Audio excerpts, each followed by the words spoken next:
નમસ્કાર, ન્યૂઝ બુલેટિનમાં આપનું સ્વાગત છે। હું છું પંકજ શર્મા। શરૂઆત મહત્વપૂર્ણ ખબરથી। હૃદયરોગના હુમલાથી વધુ એક બીએલઓનું મૃત્યુ થઈ ગયું છે। મહેસાણા જિલ્લાના સતલાસણાના સુદાસણા ગામે બીએલઓનું મોત થયું છે। ઘરમાં એસઆઈઆરની કામગીરી દરમિયાન હૃદયરોગના હુમલાથી મોત થયું છે। દિનેશ રાવળ નામના શિક્ષકનું મૃત્યુ થયું છે। સુદાસણા ગામની કન્યા શાળાના શિક્ષક બીએલઓ તરીકે કામ કરતા હતા। તો એક મહત્વપૂર્ણ ખબર, વધુ એક બીએલઓનું મોત। સતલાસણા તાલુકાના સુદાસણા ગામમાં બીએલઓની કામગીરી દરમિયાન મૃત્યુ થયું છે। બૂથ લેવલ ઓફિસર ઘરમાં એસઆઈઆરની કામગીરી દરમિયાન તેમને હૃદયરોગનો હુમલો થયો અને હુમલો આવવાથી તેમનું મૃત્યુ થઈ ગયું। દિનેશ રાવળ નામના આ શિક્ષક હતા, જેઓ બીએલઓની કામગીરી ઘરેથી કરી રહ્યા હતા। સુદાસણા ગામની કન્યા શાળામાં શિક્ષક તરીકે તેઓ ફરજ બજાવતા હતા અને તેમને હાલમાં બીએલઓની કામગીરી પણ સોંપવામાં આવેલી હતી, જેથી તેઓ ઘરેથી જ બીએલઓની કામગીરી કરી રહ્યા હતા અને એ દરમિયાન હૃદયરોગનો હુમલો આવ્યો અને તેમનું મૃત્યુ થયું। સુદાસણા ગામમાં કન્યા શાળામાં તેઓ શિક્ષક તરીકે ફરજ બજાવતા હતા। હૃદયરોગના હુમલાથી વધુ એકનું મૃત્યુ અને બીએલઓનું મૃત્યુ થઈ રહ્યું છે। ગુજરાતમાં એવી આ ઘટના સતત વધતી જઈ રહી છે।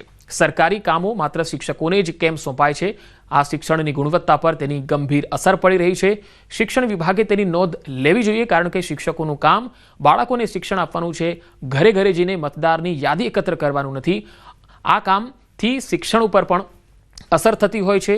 સરકારી શાળાના શિક્ષકો હોય એટલે ગમે તે કામમાં તેમનો ઉપયોગ કરવો આ નીતિ યોગ્ય નથી અને તેની અસર હવે તેમના આરોગ્ય સુધી પણ થઈ રહી છે।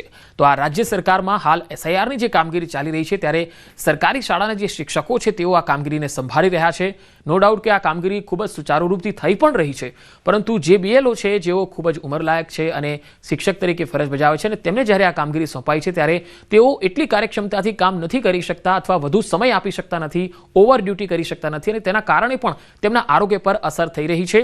કારણ કે બીએલઓની કામગીરી દરમિયાન પગપાળા ઘરે ઘરે ચાલતા જવું પડતું હોય છે, સાથે સાથે ધર્મ કે ગર્ભાવસ્થા દરમિયાનના પડકારો હોય છે અને તેના કારણે પણ તેમને વારે વારે આંટાફેરા કરવા પડતા હોય છે। જાહેર સ્થળોએ મહિલાઓ પણ શૌચાલયની સગવડનો અભાવ હોવાના કારણે પણ આ તકલીફ થતી હોય છે। જૂનાગઢમાં વિદ્યાર્થીઓ પાસે મજૂરી કામ કરાવાયું। માળિયા હાટીનાની ગડુ પ્રાથમિક શાળાનો જે વિડીયો છે, બાળકો પાસે શાળાનું મેદાન સાફ કરાવાયું। ગડુ ગામના ઉપસરપંચે જિલ્લા શિક્ષણ અધિકારીને રજૂઆત કરી, અનેક વખત ફરિયાદ કરી હોવાનો ઉપસરપંચનો દાવો। શિક્ષણને બદલે કામ કરાવતા હોવાનો આરોપ। શાળાના આચાર્યની બદલી કરાવવાની માંગ ઉઠી છે। અનેક વખત ફરિયાદ કરી હોવાનો ઉપસરપંચનો આરોપ છે। વિદ્યાર્થીઓ પાસે મજૂરી કરાવવામાં આવી રહી છે, સફાઈ કામ કરાવવામાં આવી રહ્યું છે। આ છે શાળાની સ્થિતિ અને આ વિડીયો પણ વાયરલ થયો છે। બાળકો પાસે શાળાનું મેદાન સાફ કરાવાઈ રહ્યું છે। બાળકો પાસે અવારનવાર કામ કરાવે અને એને કહેવા જાય તો આપણે ધમકી અમારે કે હું તારું આમ કરાવી નાખી, તારું મર્ડર કરાવી નાખી। એક બે વાર અમે આની પહેલાં જ્યારે કીધું ને ત્યારે પણ કે ભાઈ તું વધારે આવું કહીશ તો હું તારા ઉપર આમ કરી તેમ કરી। વાલીઓની રજૂઆત હતી કે અમારા બાળકોને અમે સ્કૂલે ભણવા માટે મોકલ્યું છે, કામ કરવા માટે નથી મોકલતા। આની તાત્કાલિક ધોરણે બદલી નહીં કરવામાં આવે તો હું અનશન ઉપર બેસી અમારા।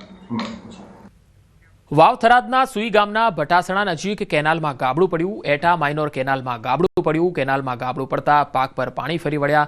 રાયડો, જીરું સહિતના પાકમાં કેનાલના પાણી ફરી વળ્યા। પાણી ફરી વળતા ખેડૂતને ભારે નુકસાની વેઠવાનો વારો આવ્યો। કેનાલમાં હલકી ગુણવત્તાથી કામ થયું હોવાના અનેક વખત આરોપ પણ લગાવવામાં આવ્યા। કેનાલમાં ગાબડું પડતા ખેડૂતો ચિંતિત બન્યા છે। વાવથરાદનો આ બનાવ એટા માઇનોર કેનાલમાં ગાબડું પડ્યું છે। વધુ માહિતી મેળવીશું, સંવાદદાતા કિશોર તુવર જોડાયા છે। કિશોર, એટા માઇનોર કેનાલમાં જે ગાબડું પડ્યું છે, કેટલા હેક્ટર જમીનમાં પાણી ફરી વળ્યા? ચોક્કસથી પંકજ, વાવ થરાદ જિલ્લાના સુઈ ગામના ભાટાસણ ગામ નજીકથી જે કેનાલ પસાર થાય છે, એટાર માઇનોર કેનાલમાં, ત્યાં ગાબડું પડતા આજુબાજુના જે ખેતરો છે તેમાં વાવેતર કરેલ જે પાક હતો તેના પર આ ગાબડાના પાણી ફરી વળ્યા છે। રાયડો, જીરું સહિતના જે પાકો હતા તે આ પાણીમાં ગરકાવ થઈ જતા મહા મહેનતે વાવેતર કરેલ પાક પર પાણી ફરી વળતા જે આજુબાજુના જે ખેડૂતો છે તે ખેડૂતોને નુકસાની વેઠવાનો અત્યારે વારો આવ્યો છે। અનેક વાર રજૂઆત કરવામાં આવે છે કે કેનાલને મજબૂત કરવામાં આવે, જ્યાં ક્ષતિગ્રસ્ત કેનાલો છે તે કેનાલનું રિપેરિંગ કરવામાં આવે, પરંતુ કેનાલો હલકી ગુણવત્તાની બની હોવાના અનેક વાર આક્ષેપો પણ થાય છે અને ક્ષતિગ્રસ્ત કેનાલોને રિપેર કરવામાં ના આવતા અનેક વાર આવા ગાબડાઓ પડે છે અને ગાબડાઓનું પાણી જે ખેડૂતોના પાક પર ફરી વળે છે અને આમ ખેડૂતોને રોવાનો વારો પણ આવતો હોય છે। પંકજ, કિશોર, આભાર માહિતી આપવા માટે। અમદાવાદમાં એએમસી ફૂડ વિભાગની મોટી કાર્યવાહી. ફરસાણ અને નમકીન બનાવતા એકમો પર ચેકિંગ હાથ ધરાયું. 25%થી વધુ ટીપીસી વાળા તેલ વપરાશ પર પ્રતિબંધ છે. નિયમોનું પાલન ન કરનાર એકમોને નોટિસ અપાઈ. સઘન ચેકિંગ દરમિયાન 27થી વધુ એકમોને નોટિસ આપવામાં આવી. જાણીતા નમકીન ધારકો નિયમોને લઈને ઉલાળીઓ કરતા હતા. ગ્વાલિયા સ્વીટ અને સમ્રાટ નમકીન સહિત એકમોને નોટિસ આપવામાં આવી છે. અમદાવાદમાં 25%થી વધુ ટીપીસી વાળા તેલ વપરાશ પર પ્રતિબંધ છે અને જ્યાં પણ આવા નિયમોનું ઉલ્લંઘન થઈ રહ્યું છે ત્યાં નોટિસ આપવાનું કામ થઈ રહ્યું છે એએમસીના ફૂડ વિભાગ દ્વારા.